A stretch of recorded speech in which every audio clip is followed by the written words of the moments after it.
Здравейте! Това ще е унбоксинг или разопаковане на последната им придобивка, която намерих в Leeds на така наречения битак от мен. Това е именно колекционерско или специално издание на изкуплението Шоушенк. В тая сравнително дебела картонена кутия.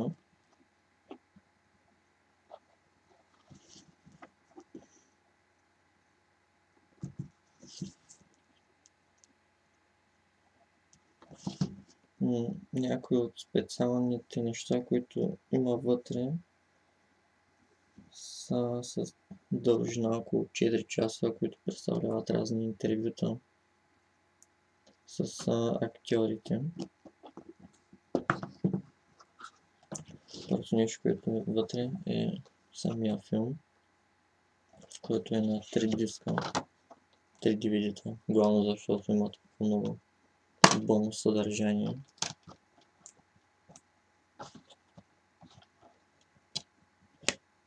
Нищо интересно около опаковката на филма.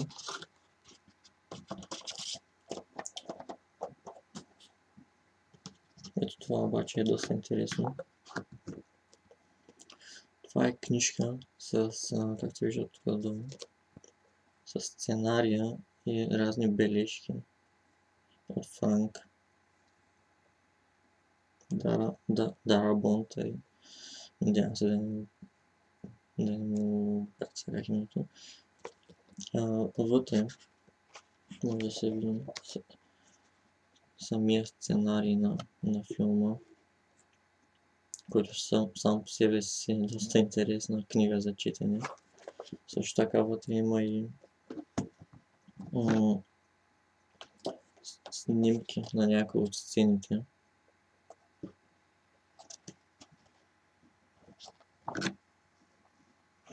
И накрая има също снимки на така наречения сториборд или илюстрациите, които използват за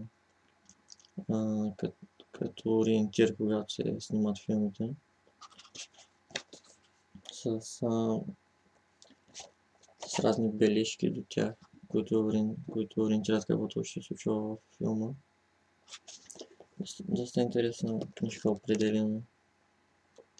Е сравнително дебела, тя просто сама по себе си се струва да се прочете. Дълга е 200 страници и определено доста добро специално издание, поне за мен.